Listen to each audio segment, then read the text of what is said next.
Hello and welcome back to the podcast Come Over for Dinner. I'm Bess Hawthorne and I'm so glad you're joining me today. Stay tuned for part 2. So this recipe that I'm going to send you is for Mexican quiche. I actually changed this one a little bit too.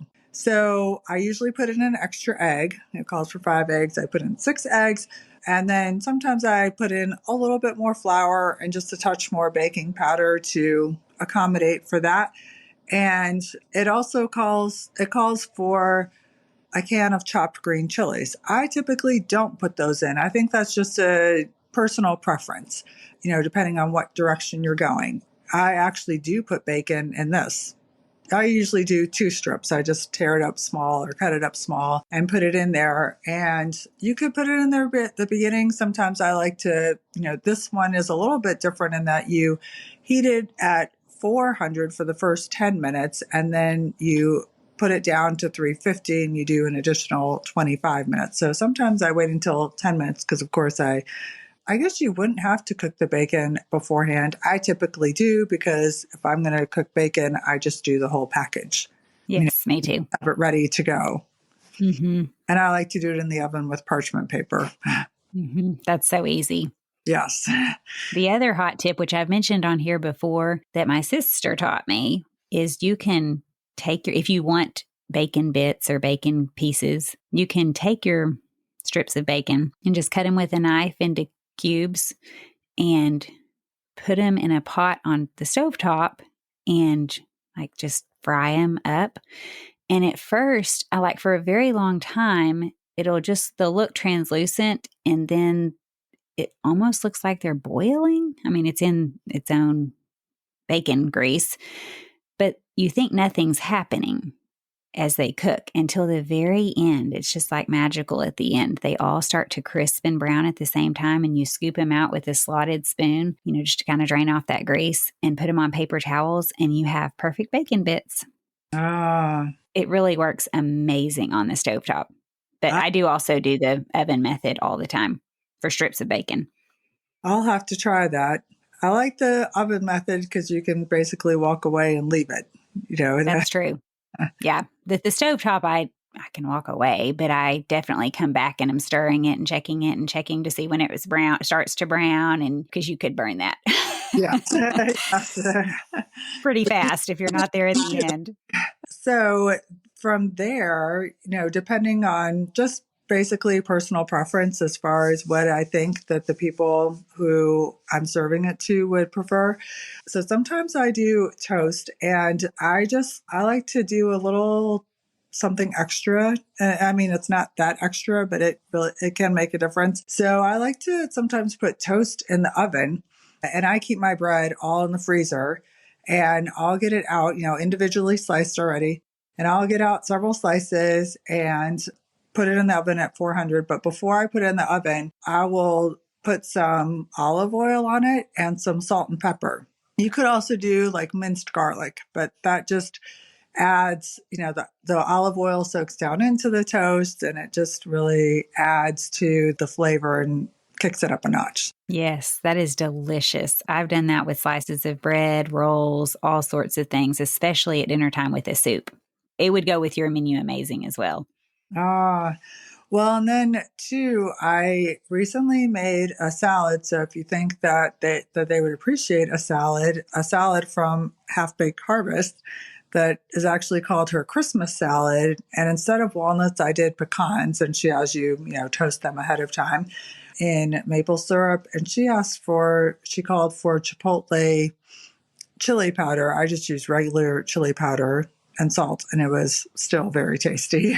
And then you can do apples or pears. I actually did both because I was taking it to an extended family Christmas lunch. And so I thought, people would appreciate having both. And it has avocados and the little pomegranate seeds. And, you can choose between crumble blue cheese, feta, or goat cheese. And then her dressing for it is a homemade dressing. And it's a homemade dressing, but it's just everybody that had that salad was coming up to me.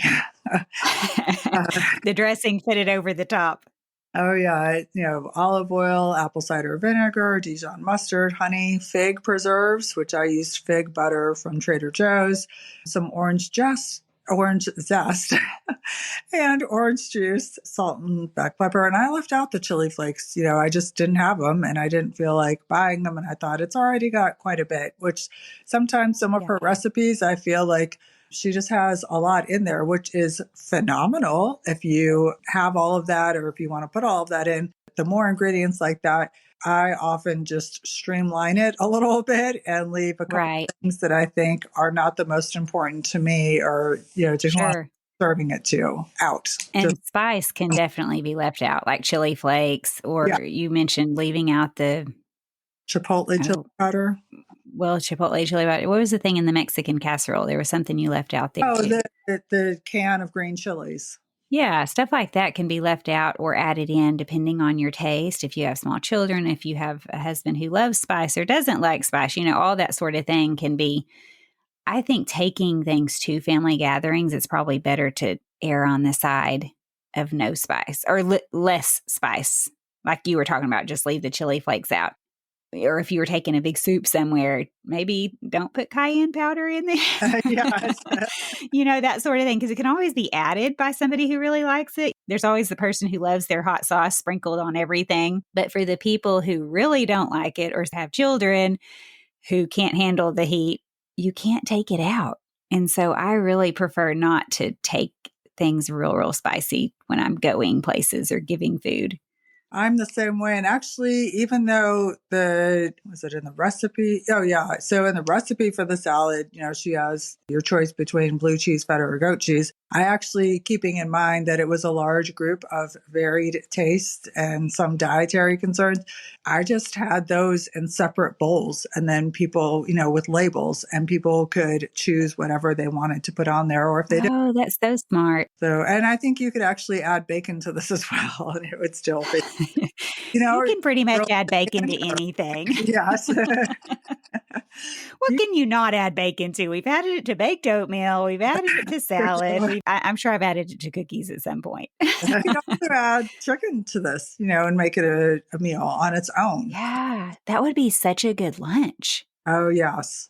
Yeah, and since then, like I've made this and I've even, I've just made the dressing ahead and then had it throughout the week and just whatever I had on hand to put in the salad. And there's just no Yeah, that comparison between a homemade dressing like this and store-bought. no, there's not. That was going to be another question. What do you do ahead of time for these recipes? Do you have any shortcuts or time savers?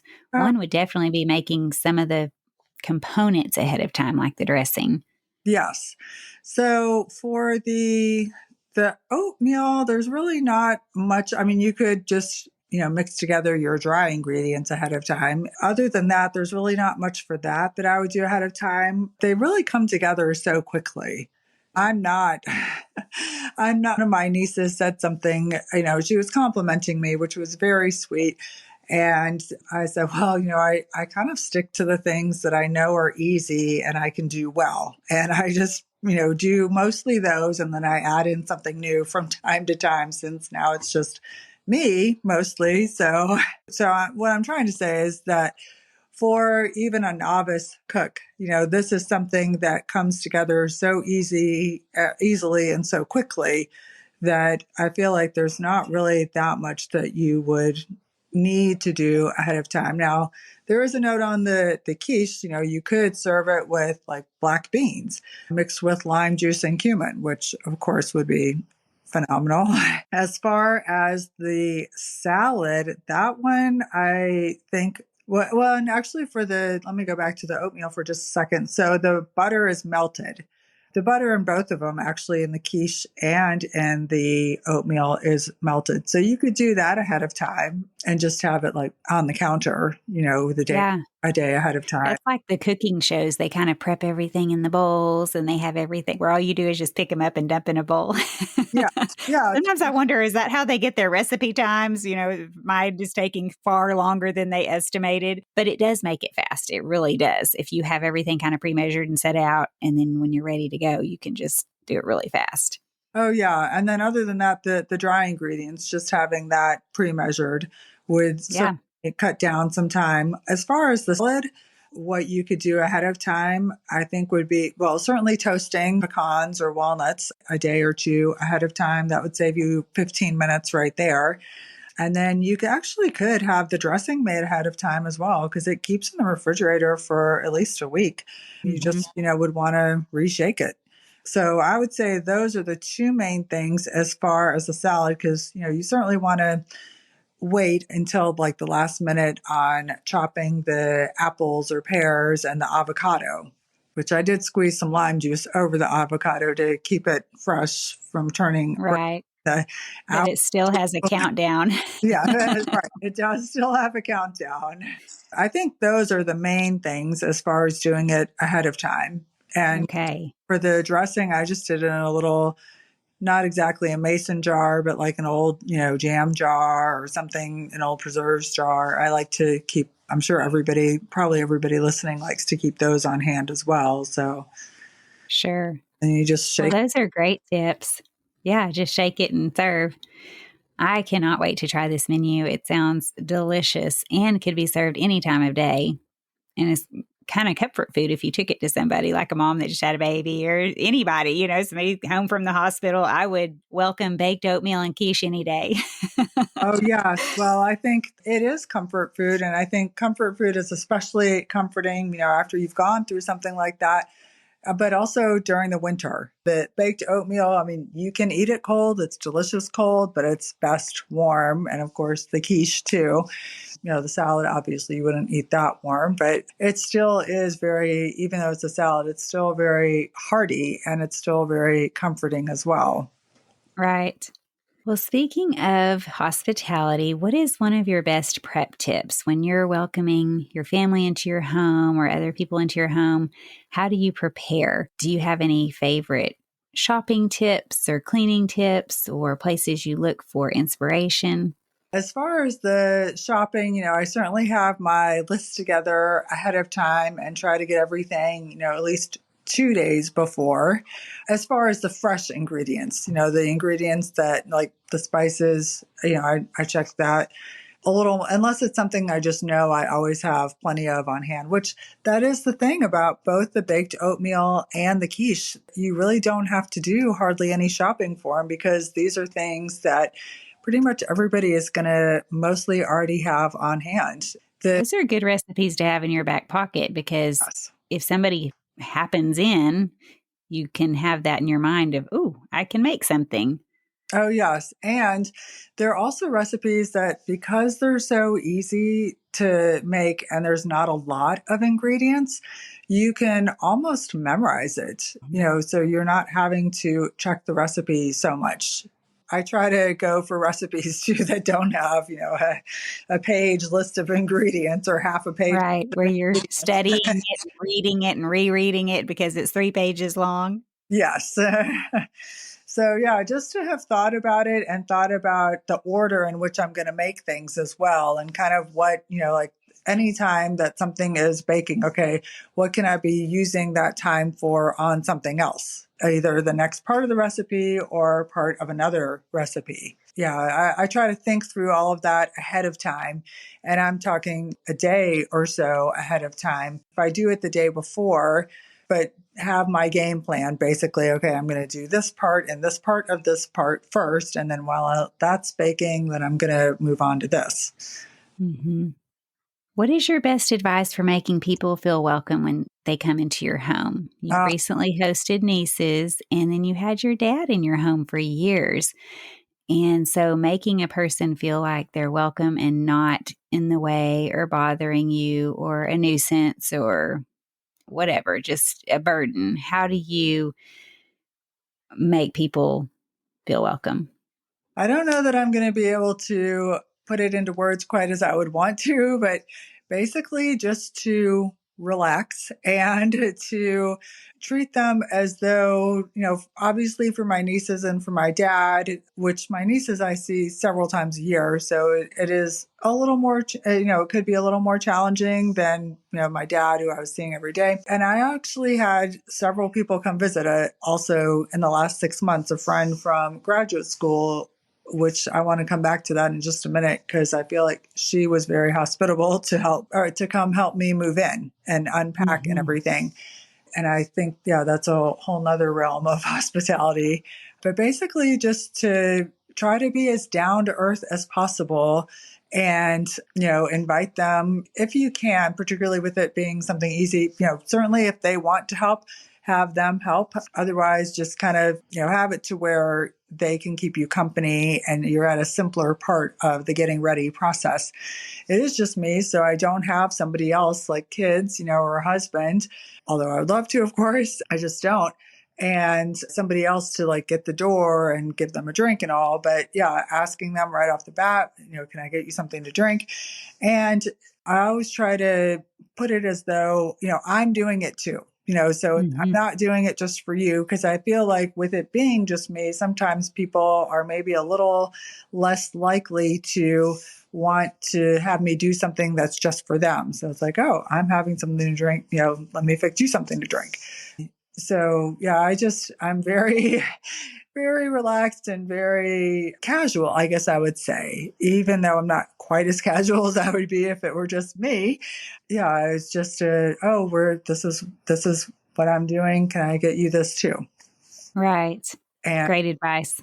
give them, if they want to help set the table or just whatever easy thing that will take something off of you that would make them feel better. And really, pretty much everybody that I've had has wanted to help in a way. So Hmm. that made it really enjoyable, more enjoyable, I would say, for both of us. Because in a sense, even though I am hosting them, they don't feel like they're being formally hosted, Right. which, They feel more a part of the process, yes, yes, exactly. Uh, like you're doing a meal together. Right. Yeah. My nieces love to help cook, or they especially love to help bake cookies. Of course. Yeah. Chocolate Of chip course. being the top choice, I'm guessing. Yes. Oh, yeah. Which our half baked harvest has another great recipe for that. Some people would think of it more as fall with pumpkin. Hers are pumpkin espresso Ooh, chocolate that chip. sounds good. That sounds delicious. We actually made those this last week and brought them to my cousins. And I said, I know it's Christmas, but the girls wanted to make this and to bring it to you. And she's like, oh, well, we love You'll it take just it as any much. time of year. Yes. And I think like when my dad, when it was, I made meals for him. I didn't always make a big lunch for him. Sometimes he just wanted to have, yogurt or some Greek yogurt or something. But often I would have him tell me, tell me what he'd been reading, or he's a writer. So I had him, talk to me about what part he was at in the book that he was writing. Or, I would have him sometimes read to me. And it's okay if you're not catching every word. I think you don't have to be. It was something that he enjoyed doing and wanted to do. So that is what's most important. Hmm. Yeah, that's a very special meal. I mean, if it's the two of you, meal after meal after meal, having dinner conversation, you know everything about each other. And so obviously you are going to have some conversation, but doing something like that where you're hearing about what he's writing, or he's reading you what he's written, or he's reading a portion of a book, those are great ideas. Yes. Yeah. In a way, just, get them talking. And of course, ask the other person about things that that they're interested in, or, what they've been up to. And yeah, for one, you don't have to think about so much. I mean, obviously you can think about like what the next question is, but it's not quite the same level as it might be because they know that you're doing something at the same time as you're listening. And so I think they don't expect they don't expect the same level in a way as if you're all seated in the living room having a conversation. Right. I think it is very important to ask open ended questions as well, Yeah. instead of yes and no questions, especially to people you're not real familiar with. If you ask open ended questions where they have to give more than a yes or no answer, it often leads you to the next question. They mention some tidbit that's very interesting, or a place they lived, or something that they read, and all of a sudden you're off on a total rabbit trail that you would not have planned ahead of time. Oh, we're going to talk about whatever book. But those open-ended questions often lead to great conversation. Oh, yes. Always open ended questions. And I did think it would be interesting to talk about a few more kind of forms of what we don't typically think of as hospitality, but which should qualify, I think, of as hospitality. And that would be, I mentioned my friend coming to help me unpack. She was very relaxed and she brought her work with her, and she would help me unpack and decide like on paint colors on her breaks and think about where to place things. And it was just moving into a new place by myself.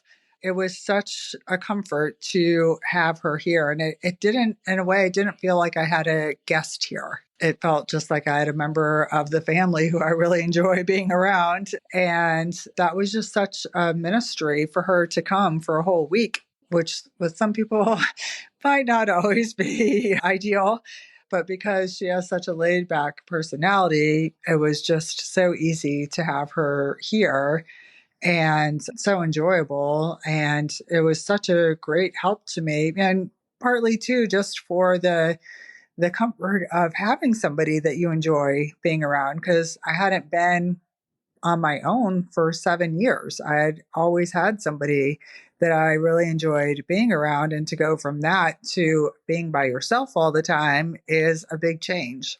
Yeah, that is a big change. And a new place, a new house, a new town, everything's Yeah. brand new. And exploring by yourself can be a little bit lonely. So having a friend to just help you make decisions and go places with and figure out the town, that's a huge blessing.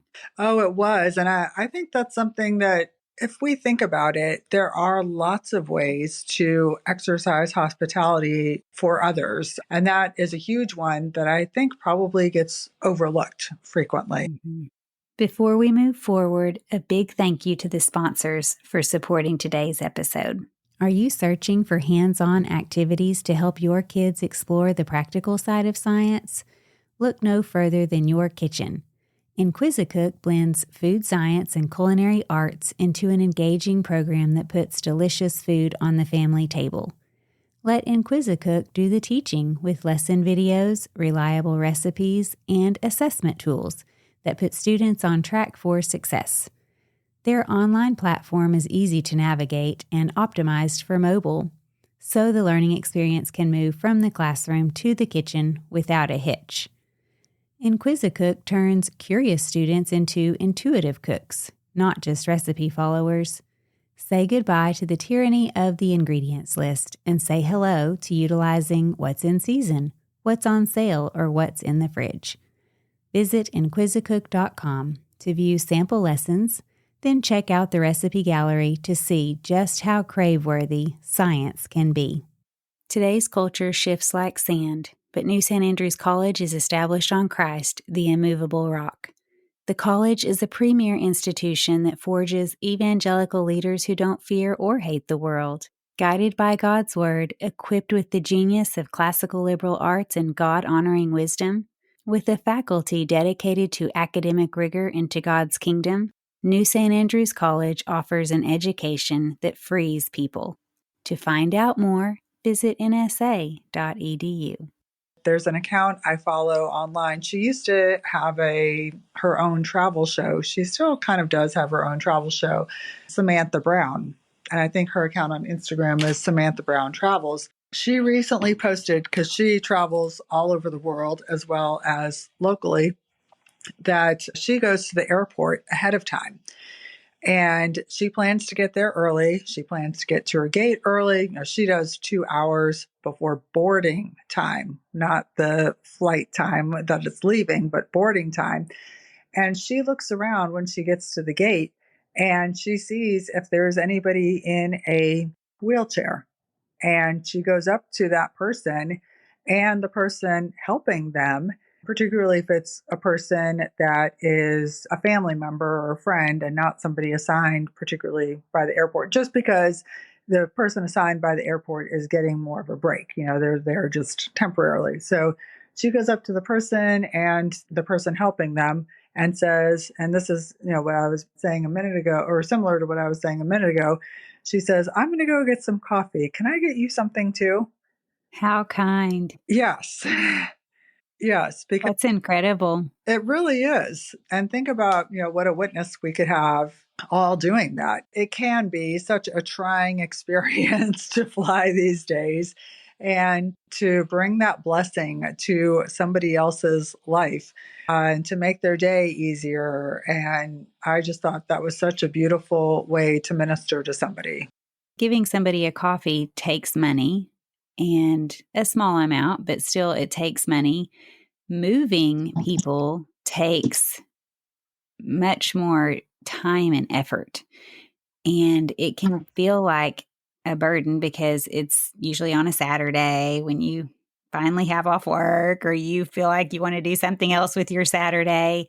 But it is such a huge ministry for people who are exhausted from whichever direction they're going. They either have just driven for days and moved across country, or they've been packing for days and cleaning their house for days, and now they have to load everything up and they're exhausted. Either way, it's a huge ministry to people for a crowd to come and just knock it out. Uh, And I have been a part of numerous moving parties, and the biggest thing that I've realized is how much easier it is if you can just get a crowd of people. Because if it's just you and a few lone rangers, it will take triple the time, half the day, everyone's exhausted. But if you can just for a couple of hours get a crew, you can just knock it out so fast, and it keeps people from any one person from being just utterly exhausted. Throw in some donuts or pizza or, whatever it is that time of day, some cold water. And everybody is just cheerful, has a great time visiting. And it's such a blessing to the people you're helping. And it is so worth it. I would definitely agree with you that that is a form of hospitality that should be exercised for those in our community, those that we know, those that we love, or even just, oftentimes we see ask for help on the church email where somebody, it may be a total stranger coming in. You don't know who they are, but they're asking for help. Hey, we're coming in on a certain day. If there's anybody available to help unload a trailer or whatever, that's often one way that we hear about it in our community is through the church. But also just when you're traveling, looking for people to be kind to, that's a great idea. Yes. Well, and on the moving too, I had so many people come and help me, whether it was the pastor's wife who came for a couple hours one day and helped me pack up my kitchen. And when things were getting closer to the end with dad, sometimes it was people coming to give me a break sometimes at the hospital, sometimes at the house, even just for an hour or so, an hour or two. That was such a blessing to know. I mean, because again, kind of, he would rather have, I think many of us would rather have somebody, depending on what the needs are, but they would rather have somebody that they know helping out than somebody they don't know helping out. For sure. There was another thing that I was reminded about. The neighborhood where I lived, we were very friendly with the neighbors of the three homes across from us. And there was this one couple, they all reached out and helped us in one way or another. One of them was especially helpful in that if I got a cold, she would bring dinner over, and not just that, but she would also tell me that I needed a hot toddy. And so she would. That's amazing. Yeah, it is. She would fix me. Sometimes it would be hot tea. Sometimes it would just be hot water with lemon juice. Or sometimes she did the lemonade mix, the country time lemonade mix, if she didn't have any fresh lemons. And then a couple tablespoons of honey and sometimes a couple tablespoons of whiskey. The old grandma recipe. Yeah. Yeah. In fact, she was 85, Yeah. Yeah. That was their medicine back in the day. That was. And it, you're not driving somewhere, it does help you feel better, especially when you're getting ready, you're having a quiet night in and you don't feel well. And so, yeah, it was so nice of her to offer that. And then even Yeah. drove down to Florida and I wasn't feeling 100%. She had me bring a thermos over and she put the whiskey in the thermos and she Told you how to mix it later. gave me a jar of honey and a couple packets of the Country Time lemonade mix. And she was like, you have this at night when you're settled in your hotel. That's great. Yes. And it really did help me get through that trip, and get better Yeah. rest on that trip. How sweet. Yeah. It is so important to just look for the opportunities that are right around you, whether it's your neighbor, your dad, your church members. There's so many opportunities we have to serve each other, and just kind of keeping your eyes open will show you those times that you could just jump in and offer a hot drink to a neighbor who's sick, or you made some extra chicken noodle soup or whatever. It doesn't always have to be planned. Right. And that's the thing too. I think, I don't know if you're familiar with Alexis de Tocqueville. He was a French aristocrat who came here in the 1830s. And his book called Democracy in America, which was originally titled The Democratic Republic in America, but the publisher shortened the title for something catchier. And it's still considered one of the most important books on America ever written. And that is an observation that he makes about which, America is a republic with democratic features. And he was comparing basically this new country of America to the monarchies and aristocracies of Europe. And he has a lot of brilliant insights about America and about our culture. And one of the things that he mentioned was people of all ages and all backgrounds uniting, coming together to accomplish a certain mission, like building a school or a church or a library or a hospital, whereas people at that time, and still probably at this time, maybe even more so in this time, and other countries were looking to the government to do that. And we, of course, have gotten away from that some and have become more like the other countries, but we've been talking about it more so on an individual level, but that's kind of a bigger picture way to do it as well. But another insight in there that directly ties to this as well is he talks about how sometimes in a democratic society, people have so many things that are, goods are produced so cheaply and so quickly that people become obsessed basically with their desires rather than with their needs. And they can get things so easily. And what that does is that has a tendency to help us to mainly make us focus inwards instead of looking around and seeing what needs there are of people around us. And he talks about how we are among people quite a bit and we see them, but we don't feel them.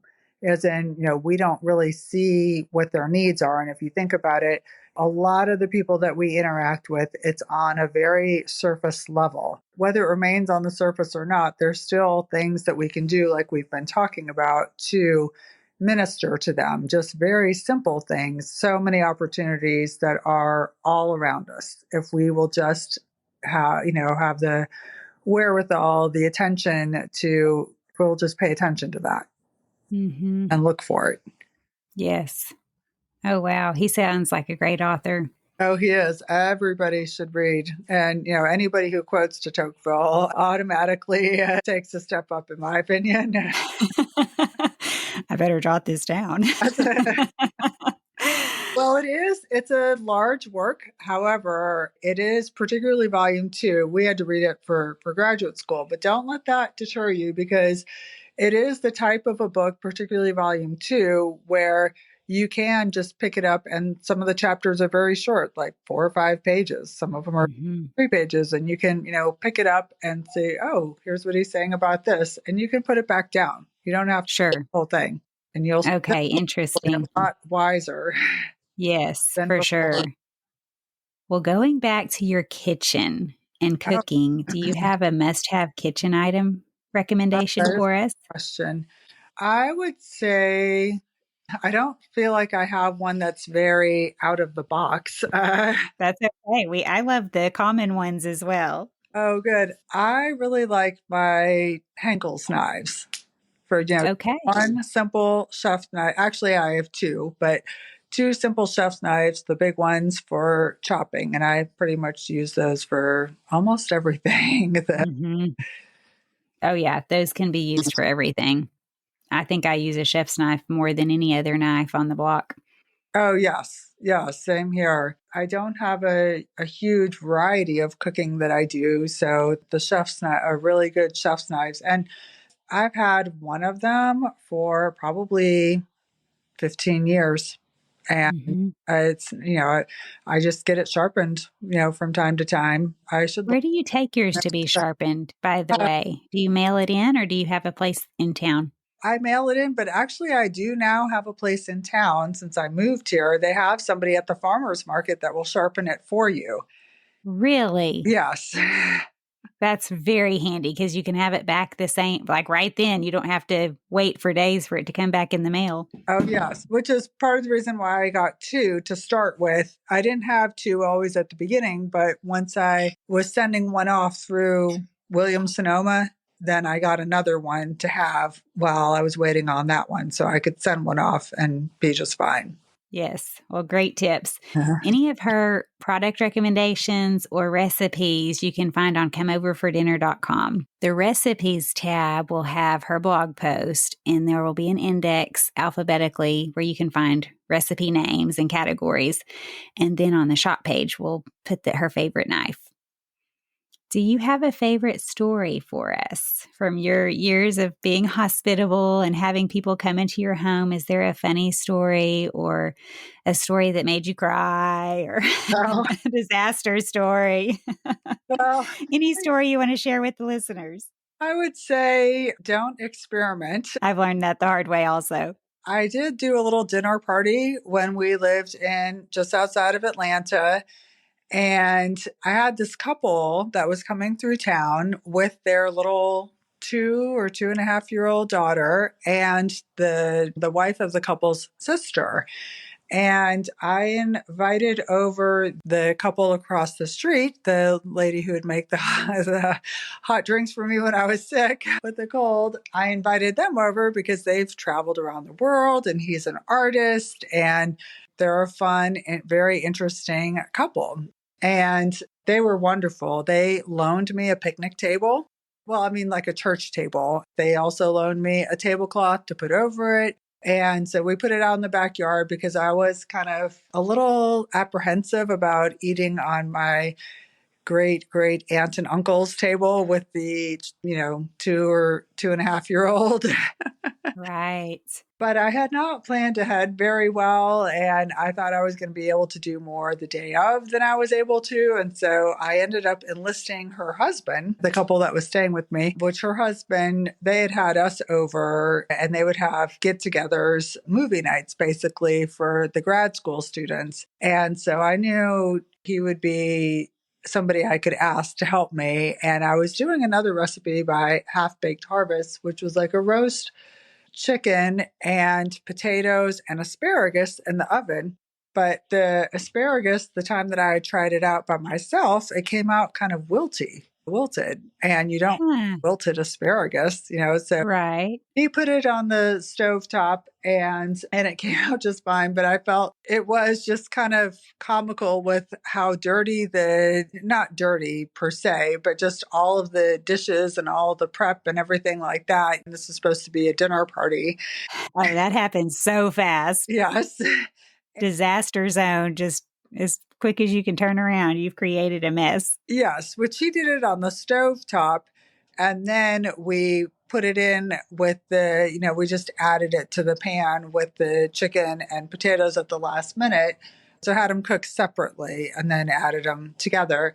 But then I was doing this icebox pie And an icebox pie is called an icebox pie because you don't really bake it. You might bake it for like 15 minutes, but then it really sets up in the freezer. So this was a like lemon strawberry, and I think I got the recipe from Southern Living, which it was delicious. And it was a ginger snap crust, which is the only kind that I will attempt to make because you don't have to roll it out. It's not as complex.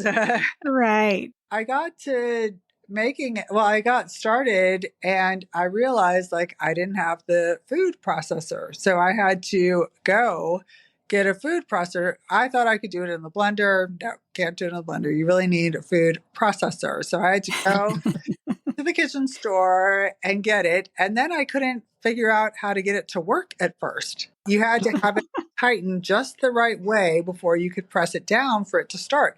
So I had to go back to the kitchen store and have them show me how to work it.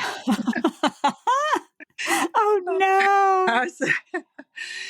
And then once I got it done, it had been setting for hours. And of course, the ginger snap crust was especially delicious. I mean, that you really could just eat that by itself.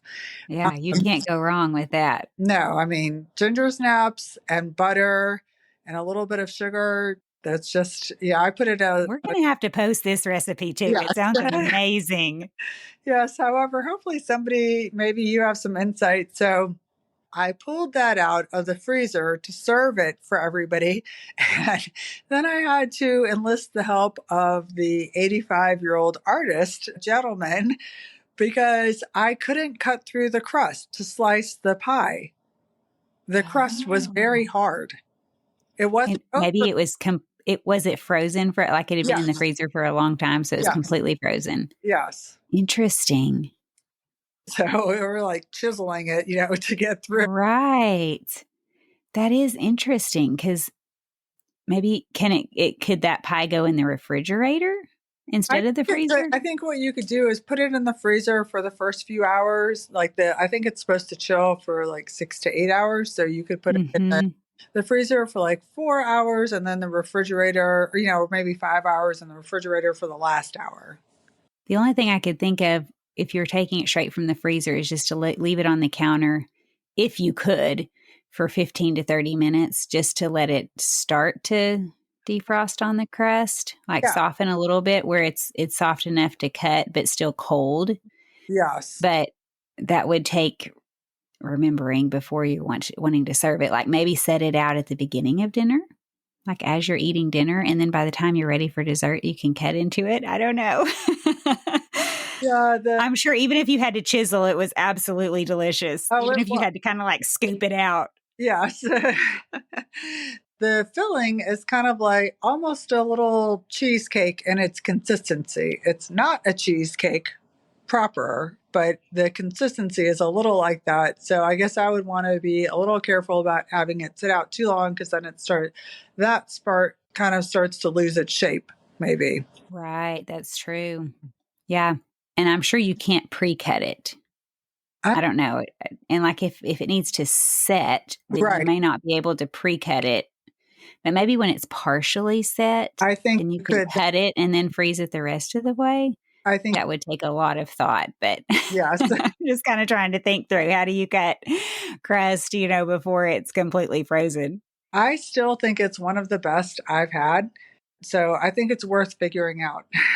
Absolutely. Well, I'm going to try it. It sounds like a great summer recipe. Oh, it is a great summer recipe. And that's when this was during the summer. It reminded me actually of the kind of thing that you would have, the kind of pie that you would have did we go to that pie emporium place when you brought me pie from the pie emporium? I don't think I ever went there. I think my sister's been there, but I had pie from you, which was such a treat. Well, to me, it just seems wrong, kind of, if you have somebody coming in from out of town and you don't expose that, you don't give them something that they couldn't get back at home, something delicious they couldn't get at home. Yeah, the pie emporium, I still remember the container it came in. They had some kind of special little container with its own it was almost like opening a present. There was a little fork and you unboxed it and there's this little piece of pie inside. It was beautiful. It was. I think they had the fork tied up with like Huh? raffia twine or something like. Yes. It was quite the experience. Very fun presentation. Yeah, it doesn't get much more fun than that, especially for takeout. Right. Is the Pie Emporium nationwide or is it only in Dallas, Fort Worth area? I think it's only in Dallas, Fort Worth area, but there really needs to be a movement to take it nationwide because I've really missed it, in the other places that I've been. Yes. I'm sure they would be a hit if they decided to expand. Oh yeah, and that's the kind of thing, kind of like having a taco in Texas. That's if you're there, you've got to have it. Right. Yep. You're going to find some authentic tacos there for sure. Yes. Well, Jennie, thank you so much for joining me today. It's been so much fun to talk to you and hear all of your tips on hospitality, especially those outside the box. It just gets us thinking about different ways that we can show hospitality in our lives and an encouragement to keep our eyes open for opportunities, not always planning hospitality, but just being willing to be ready for hospitality when it's presented to us. So thank you for joining me. Well, you're very welcome. It's been such a pleasure for me to get to have this time with you and to share a little bit of kind of unconventional hospitality. Maybe that's the title of our episode. I don't know. So, yeah, Unconventional hospitality. I like it. All right. Until next time. Bye for now.